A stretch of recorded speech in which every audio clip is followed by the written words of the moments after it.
బాబు బంగారం, నాన్న ఎప్పుడొస్తారా అంది తల్లి సుమిత్రమ్మ.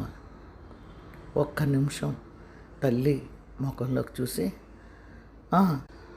వస్తారమ్మా, నువ్వు పడుకో, అన్నం తినేసావు కదా అన్నాడు కొడుకు శ్రీకాంత్.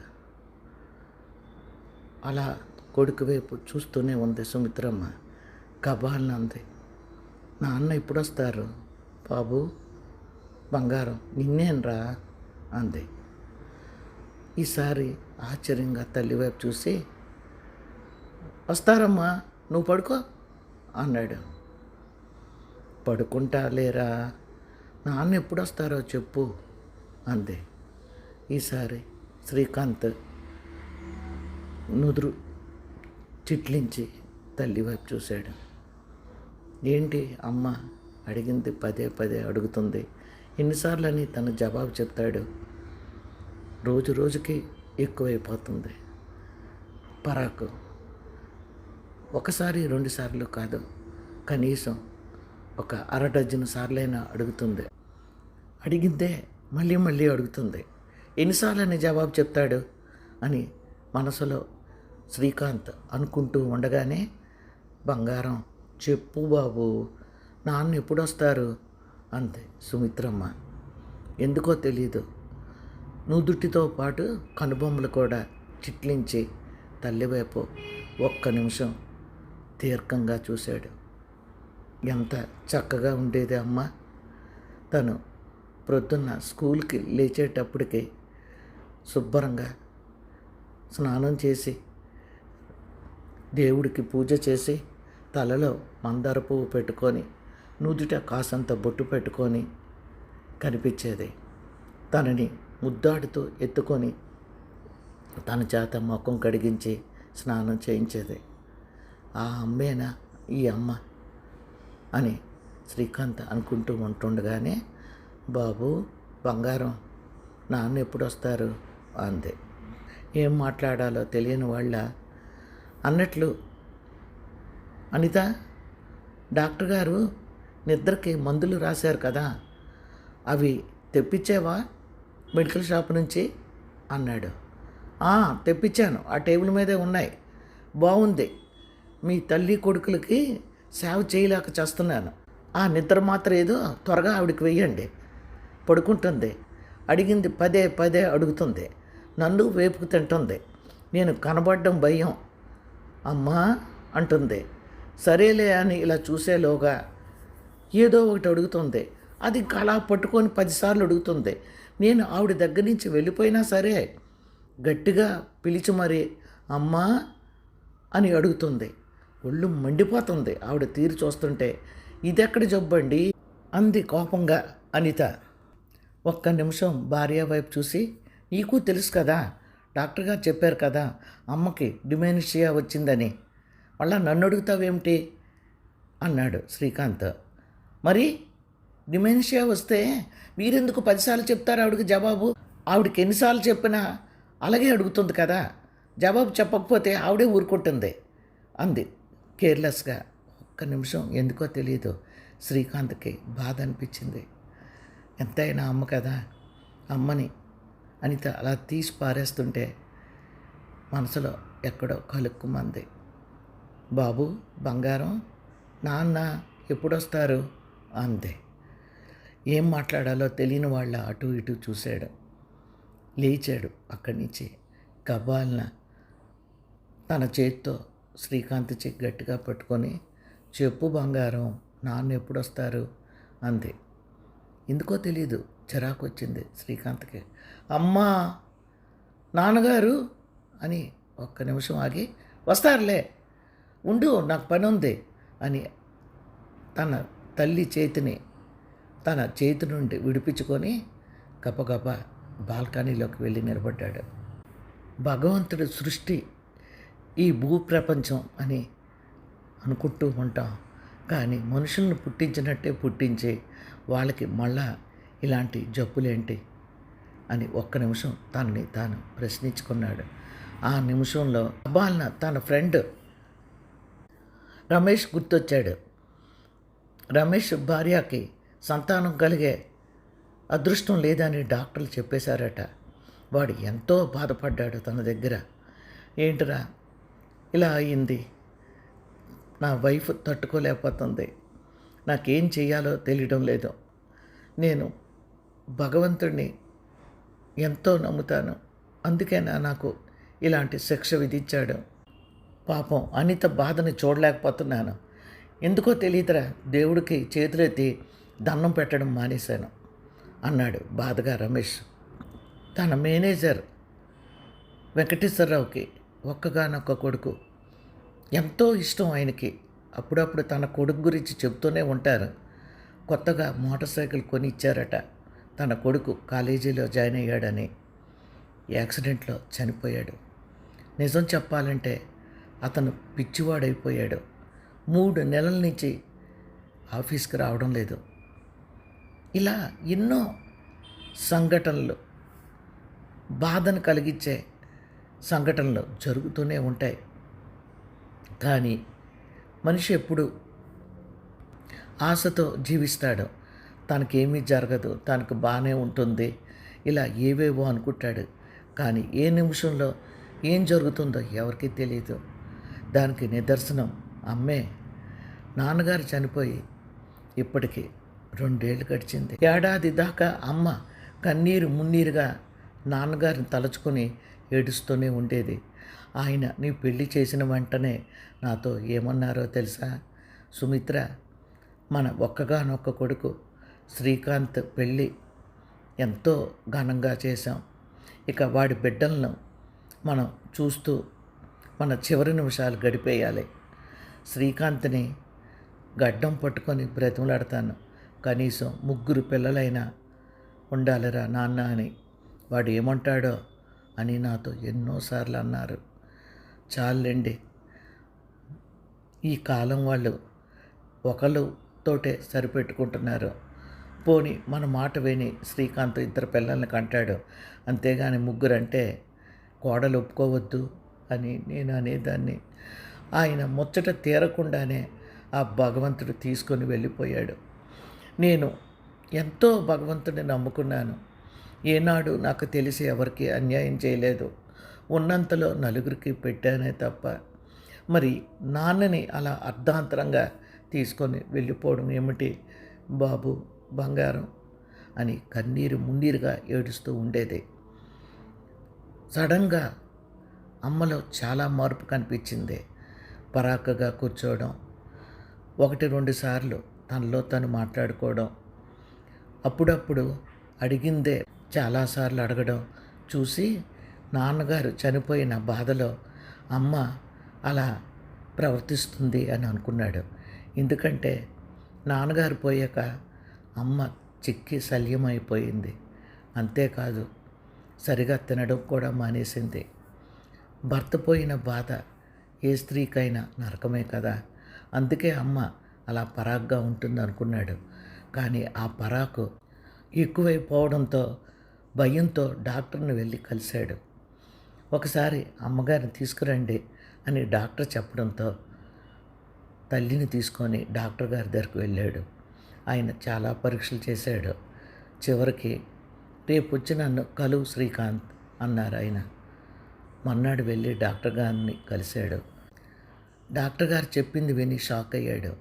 అమ్మకి డిమెన్షియా వచ్చింది బాబు, ఇది బ్రెయిన్కి సంబంధించింది అని చాలా ఎక్స్ప్లెయిన్ చేసి, ఇది మెడిసిన్స్ వాడినా తగ్గిపోతుంది అనుకోవడానికి లేదు, కొంతమందిలో ఇంకా ఇంకా ఎక్కువ అవుతూ ఉంటుంది, కొంతమంది ఆ స్టేజ్లోనే ఉండిపోతారు, మరి కొంతమంది ఇంట్లో వాళ్ళని కూడా పోల్చుకోలేరు. ఎనీవే నేను రాసిన మందులు వాడండి అన్నారు. ఎందుకో తెలియదు, మనసంతా బరువెక్కింది. భారమైన అడుగులతో కారు దగ్గరికి వచ్చాడు. మందులన్నీ టేబుల్ మీద పెట్టి ఎలా వాడాలో అన్నీ ఒకసారి చూసుకొని తన భార్య అనితకి అప్పగించాడు. తన అదృష్టమేమో తెలియదు కానీ భార్య ఒక్కొక్కసారి విసిగించిన తను చెప్పినట్టే మందులు అమ్మకి వేస్తూ ఉంటుంది. తనకేముంటుంది, పరాయి ఇంటి నుంచి వచ్చింది. ఇంకా నయం, కొంతమంది కోడళ్ళు అత్తగారిని ఇంట్లో కూడా ఉండనివ్వడం లేదు. లేదా ఒకవేళ ఇంట్లో ఉంచినా ఏదైనా గొడవలు జరిగితే లేనిపోని కేసులు పెట్టి అత్తని, మామని జైల్లో పెట్టించిన వాళ్ళు ఉన్నారు. ఇంకా విచిత్రం ఏమిటంటే ఎక్కడో ఉన్న ఆడపడుచుని కూడా ఆ గొడవల్లోకి లాగి వాళ్ళ మీద కూడా కేసులు పెడుతున్న కోడళ్ళు ఎక్కువైపోయారు. ఈ మాత్రం అనిత చేస్తున్నందుకు తను థ్యాంక్ గాడ్ అని మనసులో అనుకుంటూ ఉంటాడు. కానీ అమ్మ పరిస్థితి చూస్తుంటే అప్పుడప్పుడు జాలి వేస్తుంది, కళ్ళల్లో నీళ్లు తిరుగుతాయి. కానీ అమ్మ అడిగింది పదే పదే అడగడం చూస్తుంటే ఎందుకో తెలియదు, అప్పుడప్పుడు చిరాకు కూడా వస్తూ ఉంటుంది. గదిలోకి వచ్చిన అనిత, ఏంటో ఆలోచిస్తున్నారు? మీ అమ్మగారి గురించేనా? మీరు ఎంత ఆలోచించినా లాభం లేదు. ఎందుకంటే ఆవిడకి డాక్టర్ గారు చెప్పారు కదా డిమెన్షియా అని, అది ఎక్కువ అవుతుందనే నేను అనుకుంటున్నాను. ఎందుకంటే పొద్దున్న మీరు వెళ్ళినాక ఆవిడ పదే పదే ఒకే మాట అంటున్నారు. అమ్మా, బాబు అన్నం తిన్నాడా? అదేనమ్మా బంగారం, నా కొడుకు అన్నం తిన్నాడా అని అన్నారు.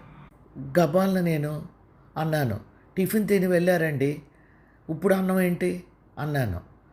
ఆ మాట ఆవిడ వినిపించుకోనే లేదు. నేను హాల్లోని ఇటు అటు తిరుగుతుంటే అమ్మా బంగారం అన్నం తిన్నాడా అని ఒక 10 సార్లు అని ఉంటారు. నిజంగా చెప్తున్నానండి, చిరాకు వచ్చింది. ఏంటండి ఇది అంది. ఒక్క నిమిషం అదోలా అయ్యాడు శ్రీకాంత్. చూడనిత, అమ్మ నన్ను ఎంత గొప్పగా పెంచిందో తెలుసా? నువ్వు అనొచ్చు ఏ తల్లి అయినా పిల్లల్ని గొప్పగానే పెంచుతుందని, కానీ అమ్మ పెంచిన తీరు నీకు తెలిస్తే ఆశ్చర్యపోతావు.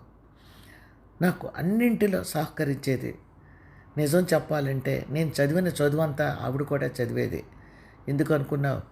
నా చదువుతోనే ఆవిడ ఉండేది.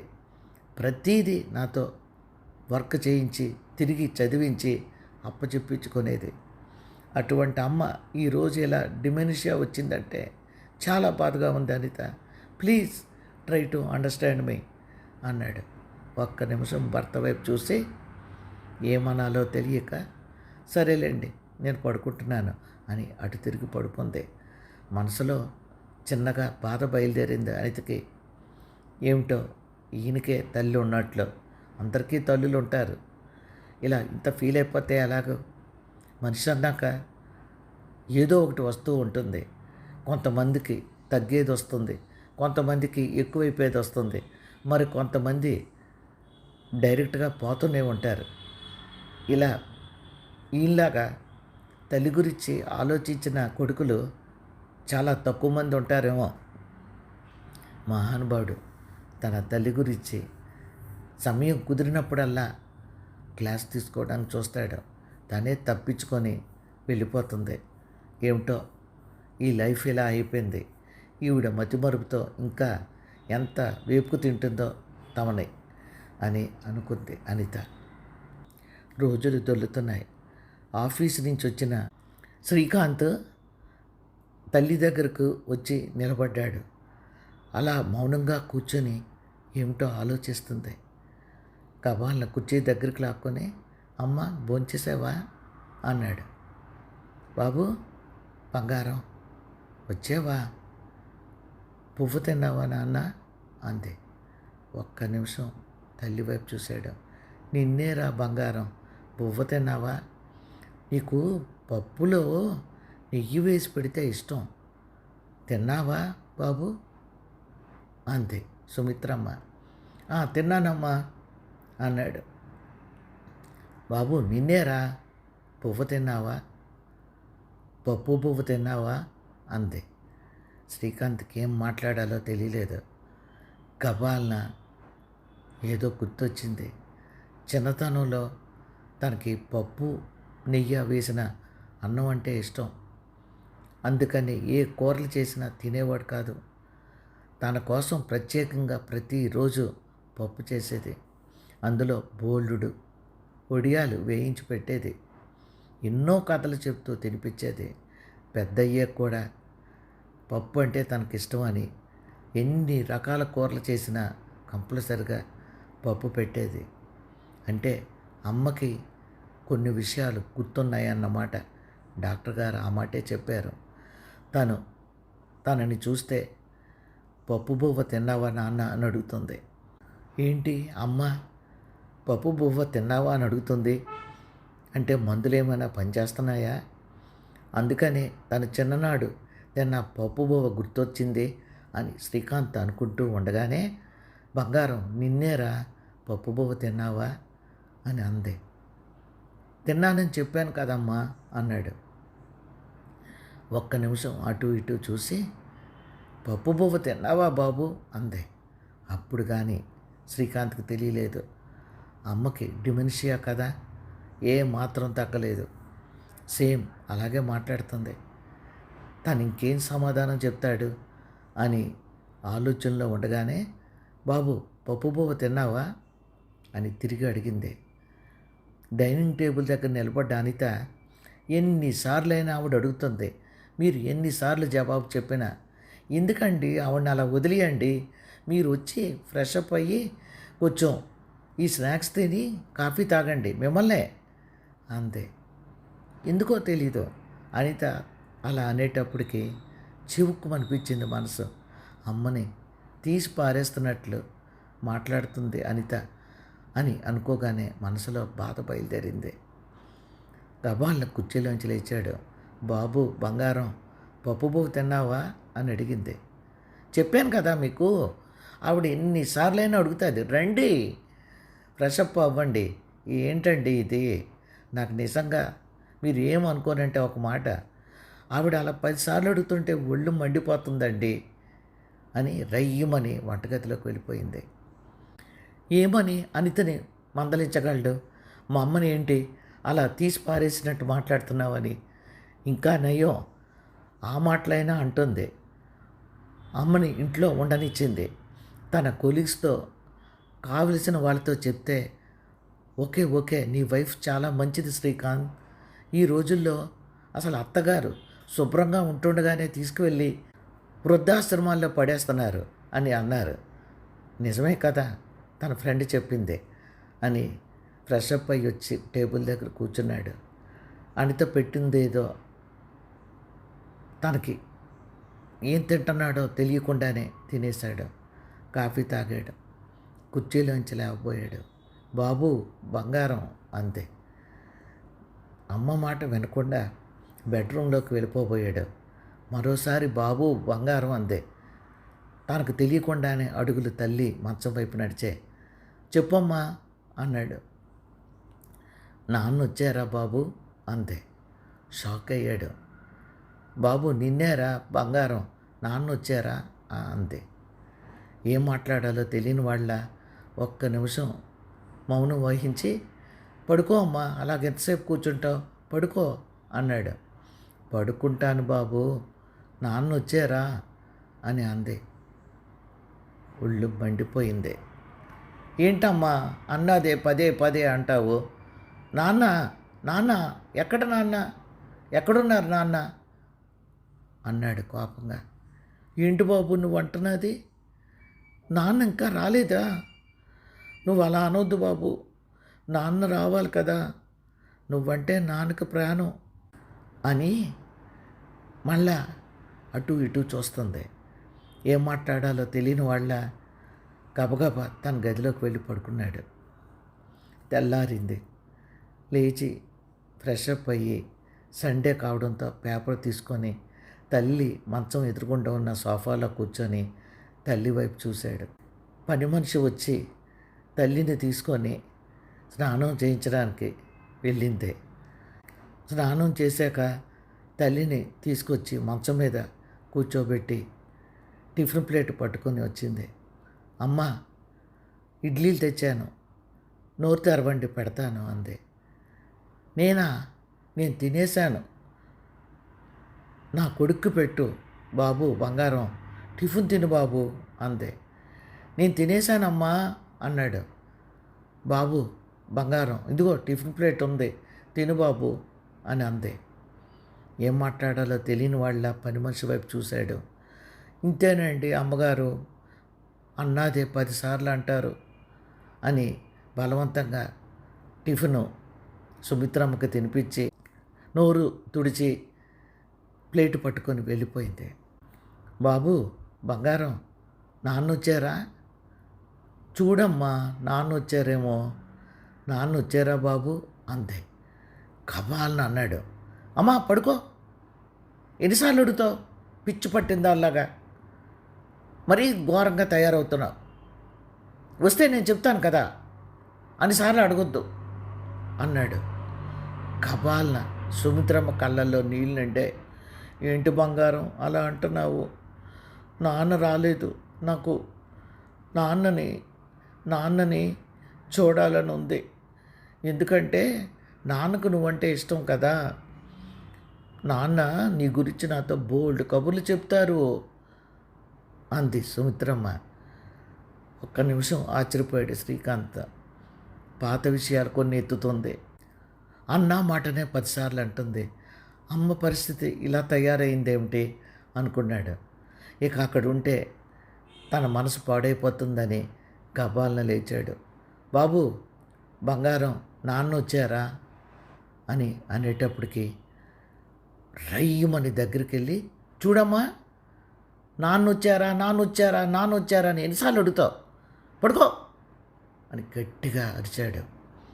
చిన్నపిల్లాడు మాస్టర్ బెత్తం పట్టుకొని కొడుతుంటే భయపడిపోయినట్లు కబాలన మంచం మీద పక్కకు ఒదిగిపోయి 2 చేతులు గుండె దగ్గర పెట్టుకొని బెక్క చూపులు శ్రీకాంత్ వైపు చూడసాగింది. గబాలన గదిలోకి వెళ్ళిపోయి కళ్ళు గట్టిగా మూసుకొని పక్కకు తిరిగి పడుకున్నాడు. మారింది. హాల్లోకి వచ్చాడు శ్రీకాంత్. ఎదురుగుండా గదిలో తల్లి మంచం మీద పడుకొని ఉంది. తను లేచి హాల్లోకి వచ్చేటప్పటికి మౌనంగా కూర్చొని తనలో తను ఏదో మాట్లాడుకుంటూ కనిపిస్తుంది. లేదా సైలెంట్గా తలదించి కూర్చుంటుంది. ఇంకా లేవలేదేంటి ఈరోజు అమ్మ అని అనుకొని బాత్రూమ్ వైపు నడిచాడు. స్నానం చేసి ఫ్రెష్ అప్ అయ్యి డైనింగ్ టేబుల్ దగ్గర వచ్చి కూర్చున్నాడు. టిఫిన్ తినండి అని దోశలు పెట్టింది. అమ్మకు పెట్టావా అన్నాడు. ఆవిడ దోశలు తినిపించాలంటే నా వల్ల కాదు, పని మనిషి వస్తుంది కదా, అది పెడుతుంది. నేను దోశలు వేసి అక్కడే ఉంచాను చూడండి మీ అమ్మగారికి 2. ఆ పని కూడా నన్ను చేయమంటారా? ఇడ్లీ అది అయితే బలవంతంగా పెట్టివచ్చు. దోశలు అప్పుడు నోట్లో దోశ ముక్క పెట్టుకొని ఎంతకీ మింగరావిడ. పని మనిషి మంచిది కాబట్టి బ్రతిమలాడి తినిపిస్తుంది అని కోపంగా అని. ఎక్కడా చూడలేదండి మీలాంటి కొడుకుని. ఇంకా అమ్మ అమ్మ అమ్మ అంటారు. అమ్మ కూర్చా మీరు అయితే అయ్యారు. మరీ ఇంత దీనిగానా? సరేలేండి, కాఫీ తెస్తాను ఉండండి అని వంటగదిలోకి నడిచింది. పని మనిషి వచ్చింది. శ్రీకాంత్ అన్నాడు, వెళ్ళి మా అమ్మకి కొంచెం ముఖం కడిగించి టిఫిన్ పెట్టు, నిన్నే అన్నాడు. సరే సార్ అని గబగబా గదిలోకి వెళ్ళింది. వెళ్ళి పెద్ద అరుపులు అరవడం మొదలెట్టింది. గబాల్న పరిగెత్తుకొని శ్రీకాంత్ వెళ్ళాడు. అమ్మగారు చచ్చిపోయారు సార్ అంది పని మనిషి. నోరుబోయి, మా అమ్మ చనిపోవడం పెట్టి అని గబాల్నకు వంగి అమ్మ లే అమ్మా అని తట్టి లేపాడు. ఆవిడలో చలనం లేదు. షాక్ అయ్యాడు శ్రీకాంత్. డాక్టర్ గారికి ఫోన్ చేస్తే వచ్చి చూశారు. చూసి she is no more, stroke వచ్చినట్టుంది, నిద్దట్లోనే ఆవిడ ప్రాణాలు వదిలింది అని డాక్టర్ గారు వెళ్ళిపోయారు. కొయ్య బారిపోయాడు శ్రీకాంత్. ఆఫీస్కి 10 రోజులు సెలవు పెట్టేశాడు. కార్యక్రమం అంతా అయిపోయినాక ఎందుకో తెలీదు శ్రీకాంత్ మనసులో లేదు. కొంపదీసి తను చాలా గట్టిగా కేకలు వేశాడు. భయపడింది, అందుకు ప్రాణాలు వదిలేసిందా అని తనలో తనే అనుకోసాగాడు. గట్టిగా కేకలు వేస్తే మాత్రం ప్రాణం ఎలా పోతుంది? డాక్టర్ గారు చెప్పినట్టు స్ట్రోకే అయి ఉంటుంది అని తనని తాను సముదాయించుకోబోయాడు. కానీ మరు నిమిషంలోనే నువ్వు అరిచిన అరుపులకే ఆవిడ భయపడిపోయి ప్రాణాలు వదిలేసినట్టుంది అని అనిపించి, నో వీల్లేదు, అమ్మ నా వల్ల చనిపోలేదు, అమ్మ నా వల్ల చనిపోలేదు అని అనసాగాడు. పరిగెత్తుకొని అనిత వచ్చింది. ఏంటండి మీరు చిన్న పిల్లాళ్ళ, ఆవిడికి కాలం అయిపోయింది, దేవుడి దగ్గరికి వెళ్ళిపోయారు, మీరు మధ్యలో పిచ్చాళ్ళలాగా తయారవుతున్నారేంటి? ఒక్కసారి ఆలోచించండి. ఆవిడ ఏమన్నా తీసుకెళ్ళి వృద్ధాశ్రమంలో పడేసామా? మన ఇంట్లోనే ఉంచుకున్నాం కదా. ఆవిడకి ఏ లోటు చేయలేదు, అందరి బుర్రలు తినేసింది. మీకు ఇంకోటి తెలుసా, మీరు బాధపడతారని చెప్పలేదు. నిన్న అనుకుంటాను, నేను అటువైపు వెళ్తుంటే, ఎవరమ్మా నువ్వు, మా ఇంట్లోకి వచ్చేసావు అంతే. నాకు ఒక్క నిమిషం ఒళ్ళు చెలదరించింది. గబాళ్ళ దగ్గరికి వెళ్ళి, నేనత్తయ్యా, నేను అనితను అన్నాను. నువ్వా? మా అనితవు కాదు బాబు, శ్రీకాంత్, ఎవరో వచ్చేసారు రా మన ఇంట్లోకి అంది. అంటే ఆవిడ మతి కూడా భ్రమిస్తుందని నాకు అర్థమైపోయింది. నేను డాక్టర్ గారికి ఫోన్ చేసి అడిగాను, మీ వరకు తీసుకురావడం ఎందుకని. ఆయన అన్నారు, ఈ డిమెన్షియా లక్షణం మనుషుల్ని మర్చిపోతారమ్మా, వాళ్ళకి తోచింది మాట్లాడతారు, మీరు కంగారు పడకండి, మందులు వాడండి, ప్రయోజనం ఏమీ కనిపించడం లేదని మానేయకండి, అవి వాడాలి అంతే అన్నారు డాక్టర్ గారు. నాకు ఒకటి అర్థమైందండి, అత్తయ్యకి మందులేమీ పనిచేయడం లేదు, కానీ జబ్బు ఇంకా ఎక్కువ అవుతుంది. లేకపోతే ఎప్పుడూ లేనిది ఎవరమ్మా నువ్వు అని అడిగారు ఆవిడ. ఇటువంటి ఆవిడ ఆ దేవుడి దగ్గరికి వెళ్ళిపోవడమే మంచిది, మీరా తల్లిని చూసి పిచ్చెక్కిపోతున్నారు అంది అనిత. నోరు మొయ్ అన్నాడు గట్టిగా శ్రీకాంత్. బిక్క చచ్చిపోయింది అనిత. అసలు ఇదంతా నా వల్లే వచ్చింది. నేను అమ్మని చాలా గట్టిగా కేకలు వేశాను, ఆ కేకలకే అమ్మ భయపడిపోయింది అని బాధగా గదిలోకి వెళ్ళిపోయాడు. పిచ్చి పట్టిన వాళ్ళలాగా అల్మారా అంతా వెనకసాగాడు. దేనికోసం అంటే, చిన్నప్పుడు తల్లి డైరీ రాసేది, ఆ డైరీలో తన గురించి రాసేది. ఏమనంటే, బాబుకి 1వ తరగతిలో ఫస్ట్ మార్కులు వచ్చాయి, 2వ తరగతిలో ఫస్ట్ మార్క్ వచ్చింది, 3వ తరగతిలో మాత్రం సెకండ్ మార్క్ వచ్చింది. ఇలా తను 10th క్లాస్లో అనుకుంటాను తల్లిని అడిగాడు, ఎందుకమ్మా ఇవన్నీ రాస్తున్నావని. సంతోషం బాబు, నాకున్నది ఒక్కగానొక్క కొడుకు, వాడి ముచ్చట్లు అచ్చట్లు కూడా రాస్తున్నాను ఇందులో అంతే. నాకు నవ్వొచ్చింది. ఏంటమ్మా, ఏముంటాయి నా గురించి రాయడానికి అన్నాను. బోలెడు ఉంటాయి బాబు, మీకు అవి తెలీదు, తల్లికి మాత్రమే తెలుస్తాయి అని అంది. తన అమ్మ చేదస్తమని పట్టించుకోలేదు అని, ఎందుకో అమ్మ లేకపోయినా అమ్మ రాసిన పుస్తకం చదవాలనిపించింది. మొత్తం మీద ఆ బుక్ దొరికింది. కబాల్న చేతిలోకి తీసుకున్నాడు, చదవడం ప్రారంభించాడు. ఎన్నో రాసింది, లాస్ట్లో ఒకటి రాసింది. అది చూసి షాక్ అయిపోయాడు. అమ్మా, అదిగో కోతి వచ్చిందమ్మా మన ఇంటికి, మన ఇంటి ముందు నిలబడింది అన్నాడు శ్రీకాంత్. గబాల్న హాల్లోకి వచ్చి, ఎక్కడ బాబు కోతి, మీదకి వస్తే కరుస్తుంది జాగ్రత్త అని గాబరాగా వీధిలోకి చూసింది. ఎదురుగుండా కుక్క నిలబడి ఉంది. బాబు ఎక్కడరా కోతి అంది. అదిగో అదిగో కోతి అని కుక్కను చూపెట్టాడు. నవ్వు ఆగలేదు సుమిత్రమ్మకి. బంగారం, అది కోతి కాదురా కుక్కరా అంది. కాదమ్మా అది కోతే అన్నాడు. ఇలాగ తను ఎక్కడ చూసినా కుక్కని పట్టుకొని కోతనే అంటున్నాడు. నా కొడుకు అలాగ అన్నప్పుడల్లా నాకెందుకో తెలీదు, వాడిని 100 ముద్దులు పెట్టేసేదాన్ని, వాడి బొగ్గలు ఎరుపెక్కిపోయేవి.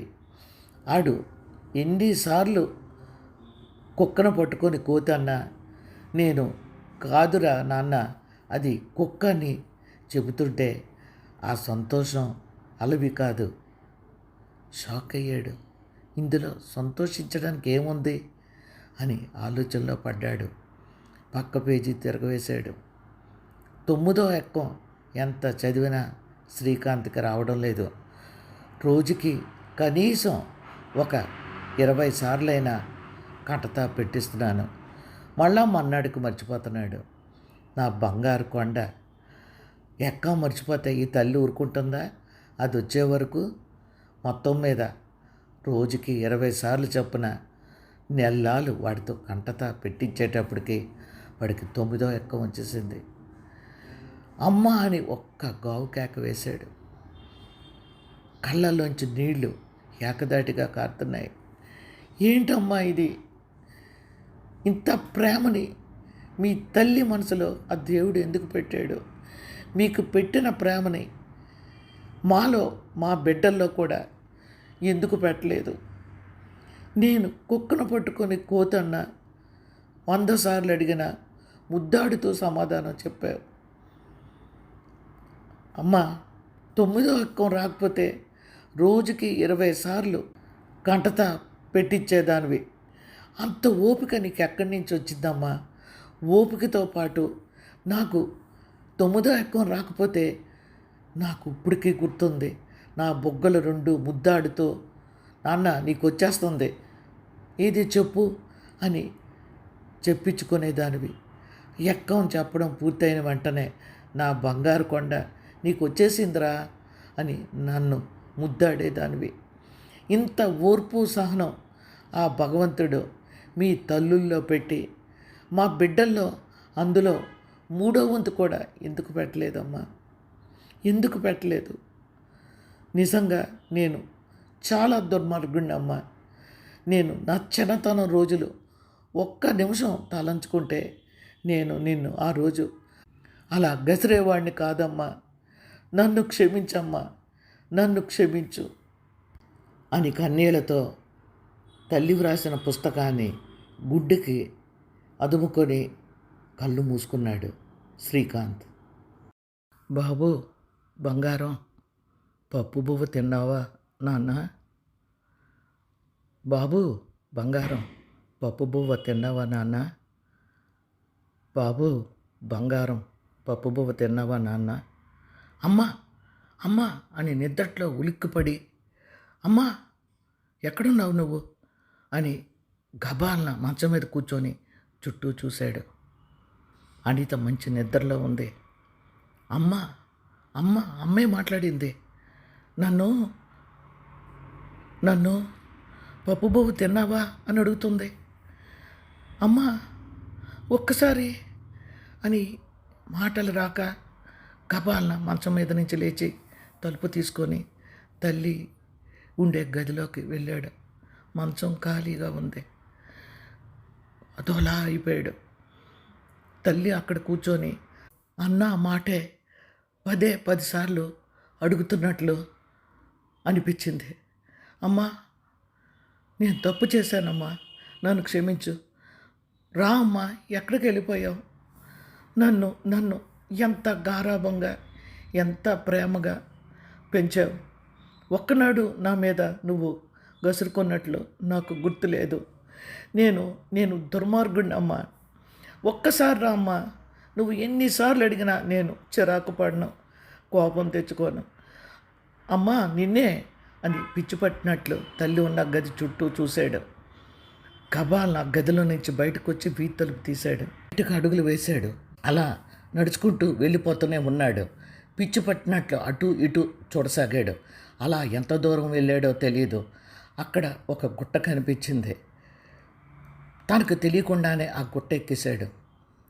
ఆ గుట్ట ఎక్కేసి ఆకాశంలోకి చూస్తూ, అమ్మా నువ్వు ఎక్కడున్నావో నాకు తెలుసు. నువ్వు పైనుంచి అంతా చూస్తున్నావు నాకు తెలుసు. అందుకే నన్ను పొద్దున్నే వచ్చి పలకరించావు. ఒక్కసారి నాకు ఇప్పుడు కనిపించమ్మా. నేను చేసిన తప్పుని సరిదిద్దుకుంటానమ్మా. అమ్మా నిన్నే ఒక్కసారి కనిపించు. అమ్మా నన్ను క్షమించవు అని పిచ్చి పట్టిన వాడిలా 2 చేతులు చాచి ఆకాశంలోకి చూస్తూ, అమ్మా అమ్మా నన్ను క్షమించమ్మా. నీకు డిమెన్షియా ఉందని తెలిసి కూడా నిన్ను నేను గసురుకున్నాను. గట్టిగా కేకలు వేశాను. అమ్మా నన్ను క్షమించు అని ఆకాశంలోకి చూస్తూ ఏడవసాగాడు శ్రీకాంత్.